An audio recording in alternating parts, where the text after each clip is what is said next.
इसके पहले कार्बनिक रसायन में बहुत सारी बातें बताई जा चुकी हैं और उसी कड़ी में आज जो टॉपिक है वो बड़ा ही महत्वपूर्ण है। बहुत ध्यान से बताई गई बातों को आपको सुनना है। जैसा कि आपने पीछे पढ़ा है कार्बनिक यौगिकों का वर्गीकरण, और फिर आपने पढ़ा था कि हाइड्रोकार्बन क्या होते हैं, जिसमें संतृप्त और असंतृप्त हाइड्रोकार्बन के बारे में जाना था, और उसी में आपने एल्केन, एल्कीन और एल्काइन क्या होते हैं इनके बारे में जाना था। फिर आपने पढ़ा था कि समावयवता सजाती श्रेणी क्या होती है और इसकी विशेषताएं क्या होती हैं, और इसके पहले आपने पढ़ा था कि कार्बनिक यौगिकों को किस प्रकार से बांटा गया है। उसी कड़ी में आज इस कार्बनिक रसायन का महत्वपूर्ण टॉपिक है कार्बनिक यौगिकों का नामकरण। बहुत ध्यान से एक एक शब्द को सुनिएगा और समझने का प्रयास करिएगा। नामकरण, nomenclature of organic compound, nomenclature of organic compound, कार्बनिक यौगिकों का नामकरण कैसे किया जाएगा इसके बारे में अध्ययन करना है। नामकरण जानने से जितने भी कार्बनिक यौगिक आगे आप पढ़ेंगे या पीछे जो पढ़ चुके हैं, आईपीएसी सिस्टम सबसे महत्वपूर्ण सिस्टम है जो पूरे वर्ल्ड में अपनाया जाता है। उस सिस्टम में अगर आपने नामकरण करना सीख लिया तो पूरे कार्बनिक यौगिकों के बारे में भली भांति जान जाएंगे। तो नामकरण बड़ा महत्वपूर्ण टॉपिक है, पूरी बातों को ध्यान से सुनिएगा।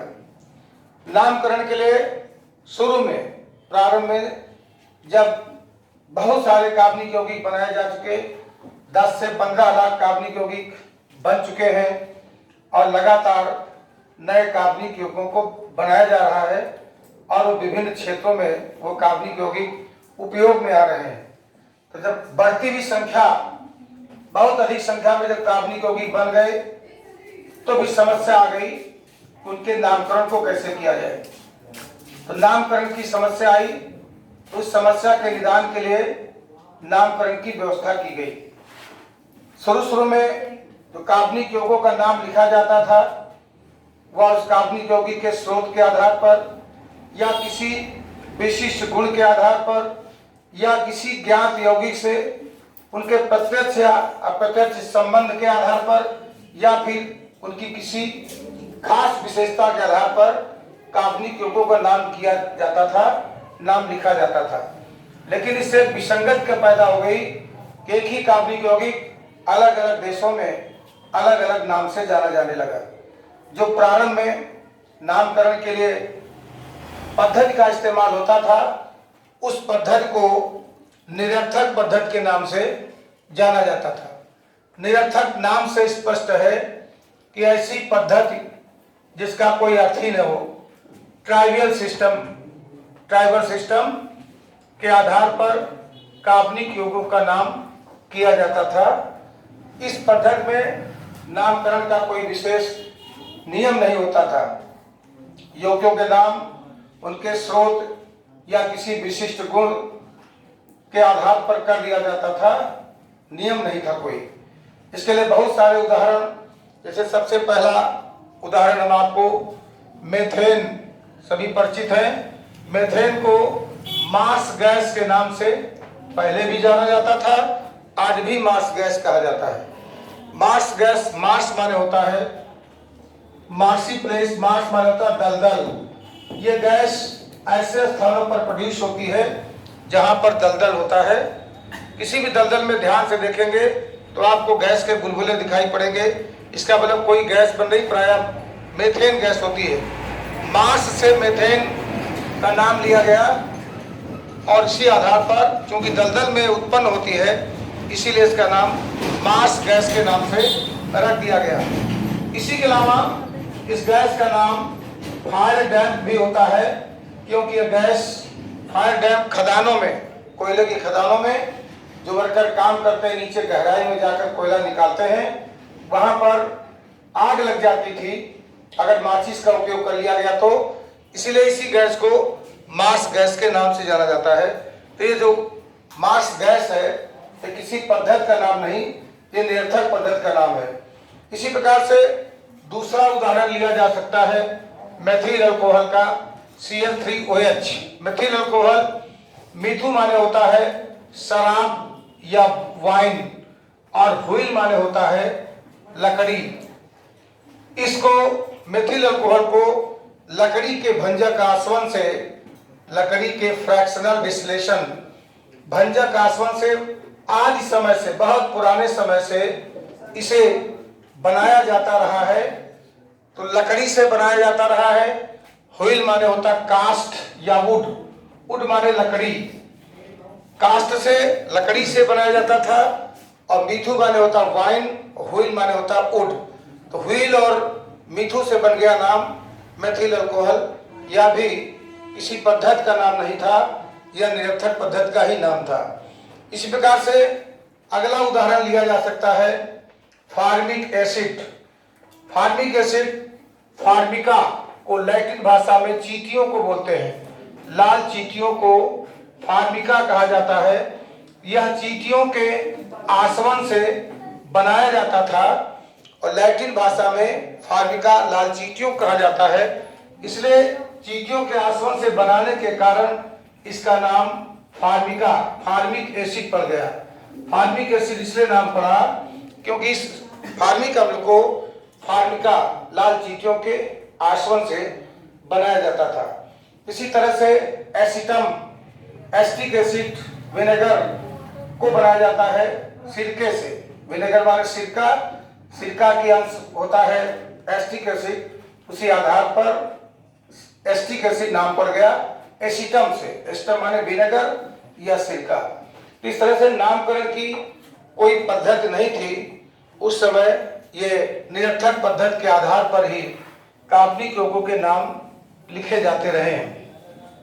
उसके बाद फिर जैसे कि बायोलॉजी में जीव जंतुओं के नाम, पौधों के, वनस्पतियों के नाम करने के लिए द्विनाम पद्धति, बाइनोमियल नॉमेनक्लेचर सिस्टम दिया गया। और ये द्विनाम पद्धति देने वाले वैज्ञानिक थे कैरोलस लिनियस। अगर किसी भी काल्पनिक यौगिक का नाम द्विनाम पद्धति में, किसी भी जीव जंतु का नाम द्विनाम पद्धति में लिखना हो, जिस प्रकार से काल्पनिक जीव जंतु का नाम द्विनाम पद्धति में उसके वंश और उसकी जात के आधार पर लिखा जाता है, उसी प्रकार से यहाँ भी एक पद्धति की जरूरत पड़ी और उस पद्धति को नाम दिया गया IUPAC सिस्टम। जैसे बायोलॉजी में द्विनाम पद्धति के आधार पर जंतु और पौधों का नाम लिखा जाता है, वैसे ही रसायन विज्ञान में कार्बनिक यौगिकों के नाम के लिए IUPAC सिस्टम विकसित किया गया। 1892 में जिनेवा में दुनिया के तमाम केमिस्ट्री के विद्वान, वैज्ञानिक, रसायन विज्ञान के वैज्ञानिक को रसायनज्ञ के नाम से जाना जाता है कि संगोष्ठी का आयोजन किया गया और वहीं पर कार्बनिक यौगिकों के नामकरण के लिए दिशा तय की गई और कुछ रूल्स बनाए गए। अब उन्हीं रूल्स के अनुपालन में ही कार्बनिक यौगिकों के नाम लिखे जाते हैं। तो आगे इस पाठ में आपको नामकरण मुख्य रूप से कैसे किया जाता है, उसके क्या नियम है, इसी पर समझना है। तो इस सिस्टम में किसी भी कार्बनिक यौगिक का नाम, जैसा कि आप IUPAC का पूरा नाम international union of pure and applied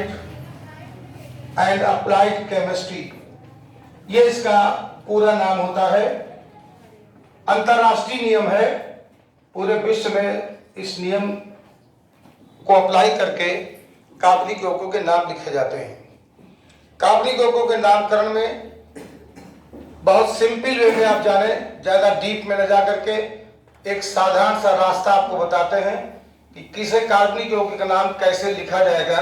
तो किसी भी कार्बनिक यौगिक का नाम दो भागों से मिलकर बनता है। सिर्फ 4 हिस्से भी क्लास में बताए थे, लेकिन और संक्षिप्त में पहले बेसिक कॉन्सेप्ट समझ जाए तो पूरा आपको प्रोसेस समझ में आ जाएगा।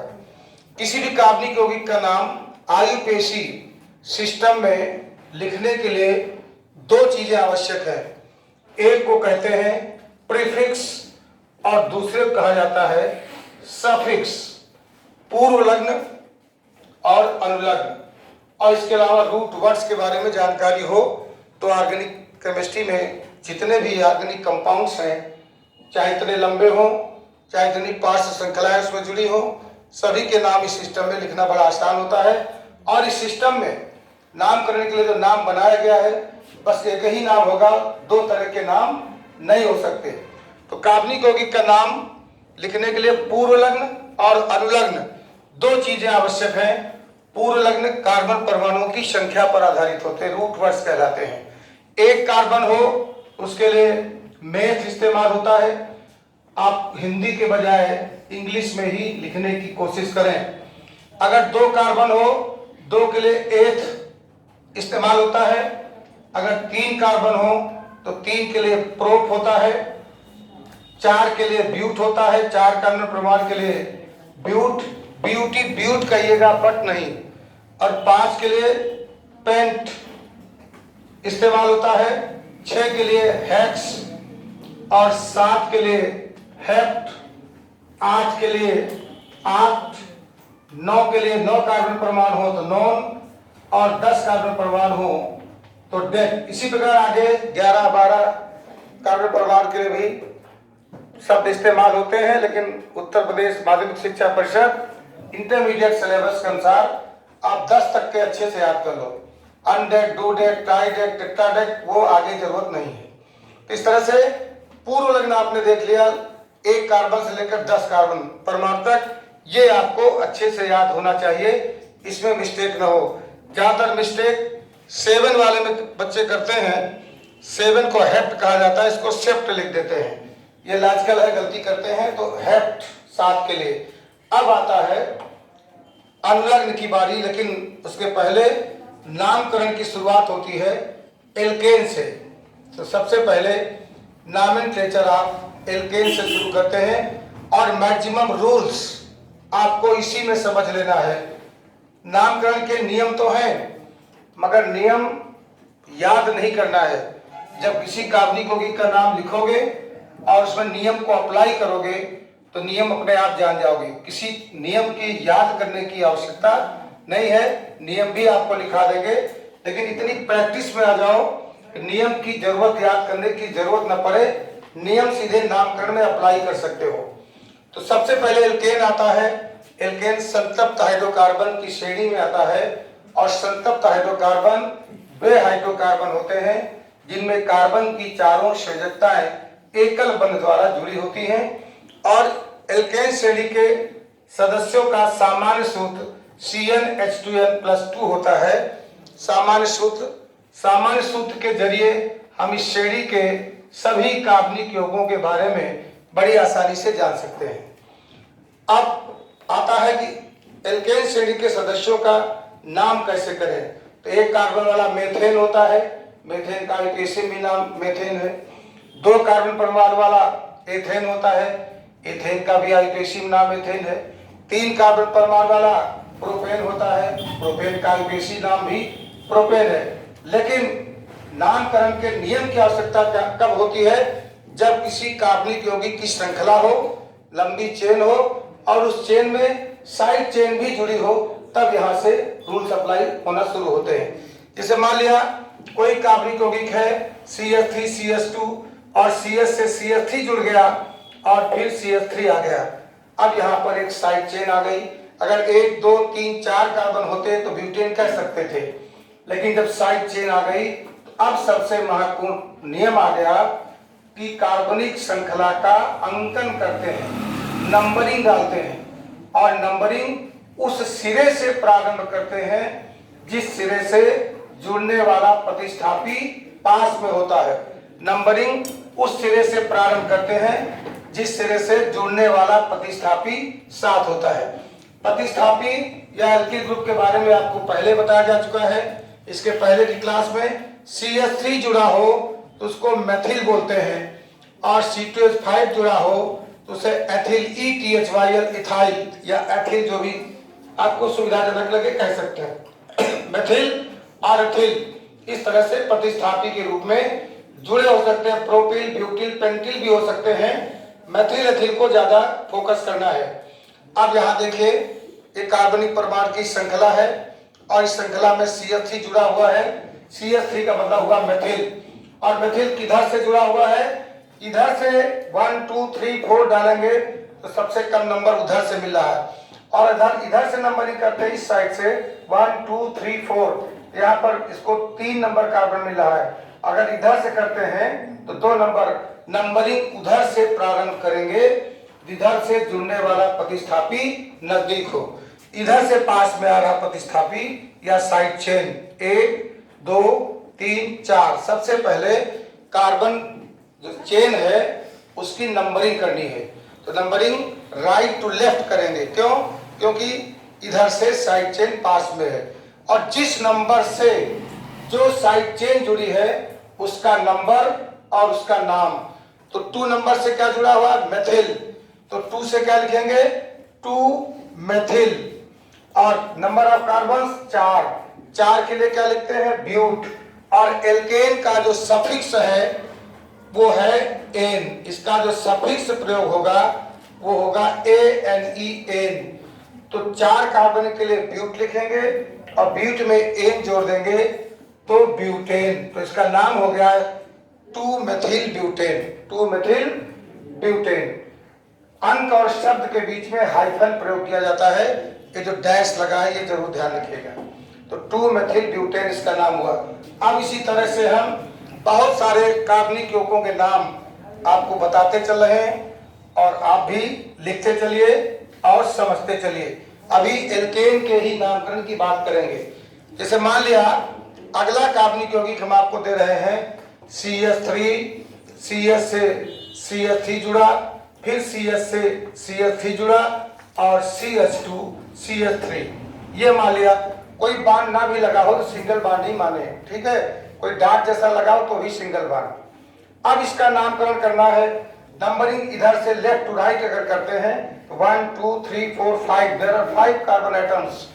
1 2 3 उधर से करते तो 3 नंबर पे साइड चेन आ रही, और इधर से नजदीक 1 2 पे है तो सबसे पहला काम numbering of the carbon chain 1 2 3 4 5, there are 5 carbon atoms.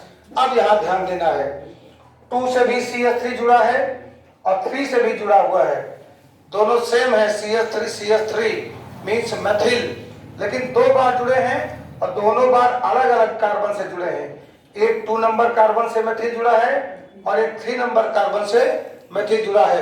तो जब कोई सेम साइड चेन 2 बार जुड़ी हो तो 2 बार के लिए डाई लिखते हैं। सेम साइड चेन 2 बार जुड़ी हो तो उसके लिए डाई लिखेंगे। 3 बार जुड़ी हो 2 बार के लिए डाई लिखेंगे। 3 बार जुड़ी हो तो 2 बार जुड़ी हो तो डाई,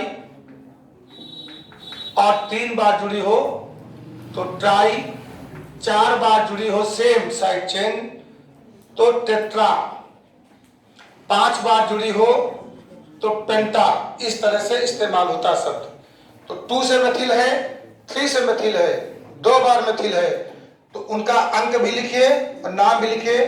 तो 2 मेथिल 3 मेथिल नहीं लिखा जाएगा, क्या लिखा जाएगा? 2 3, 2 बार डाई, 2 बार के लिए डाई। क्या चीज 2 बार है? Methyl, di methyl. कितने कार्बन है? 5, 5 के लिए पेंट और एन जोड़ो तो पेंटेन। क्या हो जाएगा? 2 3 di methyl pentane. 2 methyl 3 methyl di नहीं लिखना है, 2 3 सेम है तो 2 3 2 से मेथिल है, 3 से मेथिल है, 2 बार डाई, तो 2 3 डाई मेथिल पेंटेन। लिखते चलिए सभी कार्बनिक यौगिक के नाम आप लोग भी। तो इसका नाम क्या होगा? 2 3 डाई मेथिल पेंटेन।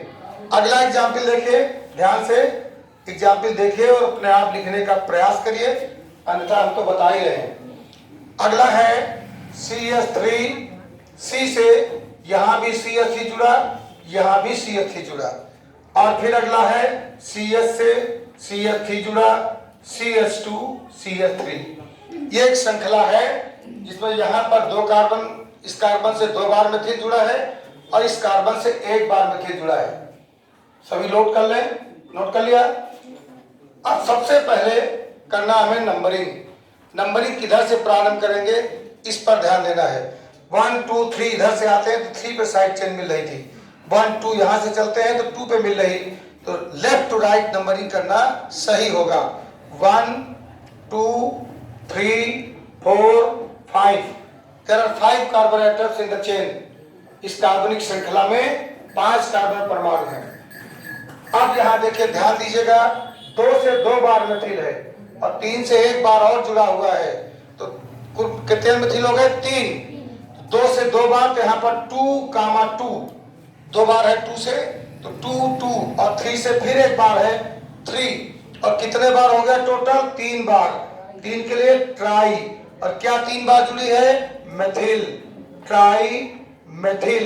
और कितने कार्बन है? 5। 5 के लिए पेंट और एन मिला दो तो पेंटेन, तो 2 2 3 ट्राई मेथिल पेंटेन। 2 से 2 बार मेथिल है और 3 से 1 बार, तो 2 बार है, 2 अंक भी आने चाहिए, ध्यान रखिएगा, 2 बार है तो 2 अंक भी आने चाहिए। मगर एक ही साइड चेन मेथिल मेथिल 3 बार है, तो 3 की बार के लिए ट्राई, 2 बार के लिए डाई, डाई के बाद 4 बार टेट्रा, ये भी ध्यान रखना है। ये बच्चे लिखते हैं, कभी ट्राई लिखना भूल जाते हैं, कभी अंक लिखना भूल जाते हैं, ये ध्यान रखिए, अंक और अंक के बीच में कामा इस्तेमाल होगा, अंक और शब्द के बीच में हाइफन का प्रयोग किया जाता है। इसका नाम होगा 2 2 3 ट्राई मेथिल पेंटेन। अगला ध्यान दीजिए और इसको लिखते चलिए साथ साथ में। अगला बोल रहे हैं CH3 CH से CH3 जुड़ा, CH यहाँ पर CH से C2H5 जोड़ देते हैं, CH2 फिर CH से CH3 जुड़ा और फिर CH3। एक कार्बनिक श्रृंखला है CH3, CH से साइड चेन C2H5, फिर CH2, फिर CH से CH3 जुड़ा है और इससे फिर आगे CH3। अब यहाँ इस श्रृंखला में गौर करने वाली बात क्या है? गौर करने वाली बात क्या है? यहाँ पर C2H5 एथिल जुड़ा है और यहाँ पे मेथिल जुड़ा है। अब आप अलग अलग प्रतिस्थापी, अलग अलग प्रकार की साइड चेन है, तो नंबरिंग या इसको हम एक कार्बन और बढ़ा देते हैं, CH2 CH3 कर देते हैं, CH2 CH3। अब 1 2 3 4 5 6 कार्बन परमाणु की कार्बन चेन मिल गई। कितने कार्बन है? देयर आर 6 कार्बन एटम्स, 6 हैं। अब यहां से साइड चेन 1 2 पे मिल रही, यहां पे किससे मिल रही है? उधर से 1 2 3 पे मिल रही है, तो हमें उधर से नंबरिंग करनी है जिधर से साइड चेन पास में है। तो 1 2 3 4 5 6, 6 कार्बन परमाणु की कार्बन चेन मिली। 2 से क्या है? एथिल है, 4 से क्या है? मेथिल है। यहां पर अब प्रश्न उठता है कि पहले मेथिल लिखेंगे कि पहले एथिल को लाएंगे। यहाँ पर एक प्रश्न उठता है कि पहले मेथिल लाएंगे कि पहले एथिल लाएंगे। तो यहाँ पर अंग्रेजी वर्णमाला के अक्षर का ध्यान रखते हुए मेथिल की स्पेलिंग यम से है, एथिल की स्पेलिंग ई से है। वर्णमाला में ABCD में ई पहले आता, यम बाद में। वैसे भी यहाँ नंबर 2 से एथिल है, तो 2 से क्या जुड़ा है? 2 एथिल। 2 से एथिल अब की बार डाई नहीं हो सकता, क्योंकि एक मेथिल है एक एथिल है, एक एथिल है एक मेथिल है। अब 4 से क्या जुड़ा है? 4 से मेथिल जुड़ा है, तो 2 एथिल 4 मेथिल। कितने कार्बन है? 6। 6 के लिए क्या लिखेंगे? हेक्स, और सफिक्स एन, एल्केन के लिए एन होता है, सफिक्स एन होता है, तो 2 एथिल 4 मेथिल हेक्सेन। इसका आईपीसी नाम होगा 2 एथिल 4 मेथिल हेक्सेन। अब अगला देखिए, अगला थोड़ा ध्यान से समझिएगा। यहाँ पर एक नियम मिलेगा आपको। मान लिया CH3 और C, और ऊपर नीचे CH3 दोनों तरफ यहाँ भी जुड़ा है और इधर भी जुड़ा है। अब देखिए, सभी सिंगल बॉन्ड से जुड़े हैं, कहीं पर कोई दूसरा बॉन्ड नहीं इस्तेमाल हुआ है। कार्बन के चारों तरफ CH3 है। अब यहाँ समस्या आई कि हम नंबरिंग कैसे करें। तो ध्यान रखिएगा, एक नियम और यहाँ बन रहा है। नंबरिंग करने के लिए सबसे लंबी कार्बन श्रृंखला का चुनाव करते हैं, सिलेक्शन ऑफ लॉन्गेस्ट चेन। लंबी श्रृंखला को, जो सबसे लंबी श्रृंखला होगी उस श्रृंखला को कंटिन्यूएशन में नंबरिंग के लिए चुनेंगे। अब देखो 1 2 3 1 2 3, कहीं से भी नंबर डालो, तीन ही कार्बन परमाणु मिलते हैं और नंबरिंग हमेशा कंटिन्यूएशन में होगी, लगातार। तो हम सपोज करिए हम इसको ऐसे कर देते हैं 1 2 3, वैसे भी 1 2 3 होता तो तीन कार्बन की श्रृंखला मिल गई। अब इसको नंबर नहीं डाल पाए, इसको नंबर नहीं डाल पाए, ये दो मेथिल समूह बिना नंबर कार्बन रह गए, बिना नंबर के रह गए। अब जब नंबर नहीं पड़ा तो ये साइड चेन मान ली जाएगी, ये पार्श्व श्रृंखला मान ली जाएगी और ये मान लिया जाएगा कि दो से इधर मेथिल जुड़ा है और दो से इधर भी मेथिल जुड़ा है और तीन कार्बन परमाणु है, तो दो से इधर भी मेथिल है, दो से इधर भी मेथिल है, टू से इधर भी है, इधर भी है, दो बार है, क्या हो जाएगा 2 डाई मेथिल, 2 डाई मेथिल। और कार्बन 1 2 3 तीन के लिए प्रोप, सभी सिंगल बॉन्ड से सफिक्स एन, तो 2 डाई मेथिल प्रोपेन, इसका आईपीएसी नाम होगा 2 डाई मेथिल प्रोपेन। ये इसमें मिस्टेक करते हैं बच्चे, इसको ध्यान रखिएगा। 1 2, और अगर हम इसको ऐसे भी नंबरिंग कर दें 1, देखिए नाम नहीं चेंज होगा, 1 2 3, ये भी तो लॉन्गेस्ट चेन वही है। यहाँ अब इसको हमने 1 2 3 इसको कर दिया, इधर मेथिल इधर मेथिल, फिर भी 2 से इधर मेथिल, 3 से इधर मेथिल, फिर भी वही नाम होगा 2 डाइमेथिल प्रोपेन। चाहे नंबर आप 1 2 3 ऐसे डालें, चाहे 1 2 3 ऐसे डालें, नाम में कोई चेंज नहीं आएगा। आईपीएसी नाम के जो रूल्स हैं उनके तहत अगर नाम करेंगे तो कार्बनिक यौगिक का नाम नहीं बदलेगा। हमने ये श्रृंखला की नंबरिंग की तो भी वही नाम आया, इस चेन को लिया तब भी वही नाम आया, तो नाम चेंज नहीं होगा। अब अगला देखिए, ये सारे एल्केन हैं और हमारा प्रयास है कि मैक्सिमम रूल्स जो आईपीएसी नामकरण के लिए होते हैं वो एल्केन में ही समझ जाओ, तो आगे बस क्रियात्मक समूह चेंज होगा, आप बड़े आसानी से नामकरण की पद्धति को समझ पाएंगे। अगला है CH3, C से इधर CH3 और इधर भी CH3 है, फिर C2H5 है और फिर CH2 CH3। अब देखिए एक कार्बनिक यौगिक की श्रृंखला है और इस श्रृंखला का सबसे पहला काम हमें नंबरिंग डालना है। नंबरिंग जरूर डालिएगा, नंबरिंग डालने के लिए मन में सोचते रहते हो, लिखते नहीं हो, ये प्रैक्टिस में लाइए। अब यहाँ से साइड चेन 2 नंबर पे है, इधर से आते तो 3 पे थी, तो हमें नंबरिंग लेफ्ट टू राइट जाना है, 1 2 3 4 5। इस तरह से 2 से 2 बार मेथिल और 3 से 1 बार एथिल। देखिए ध्यान दीजिए, 2 से 2 बार मेथिल, 3 से 1 बार मेथिल, मेथिल भी जुड़ा है, एथिल भी जुड़ा है। तो यहाँ रूल ध्यान रखिएगा, जो अल्फाबेट में पहले आता है उसका नाम और उसका नंबर पहले लिखा जाएगा। तो 3 से क्या आता है एथिल, तो पहले यहाँ पर 3 एथिल आएगा और फिर 2 से 2 टाइम 2 बार मेथिल है, तो 3 एथिल, 2 2 बार डाई, क्या 2 बार मेथिल, डाई मेथिल।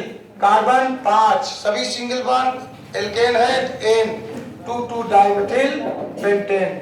इस तरह से किसी भी एल्केन का आईपीएफसी में नाम, कुछ रूल्स अभी आपने जाने, कुछ ही रूल्स आए हैं, धीरे धीरे इसको आगे बढ़ाएंगे। एक एक ग्रुप एल्केन का नामकरण, एल्कीन का, एल्काइन का, एल्कोहल, एल्डिहाइड, कीटोन, ये सारे एक एक जब पढ़ेंगे तो फिर आपको बाद में प्रैक्टिस कराएंगे। मिक्स्ड एक ही श्रृंखला में कई क्रियात्मक समूह जुड़े हों, वो कैसे नाम लिखा जाएगा।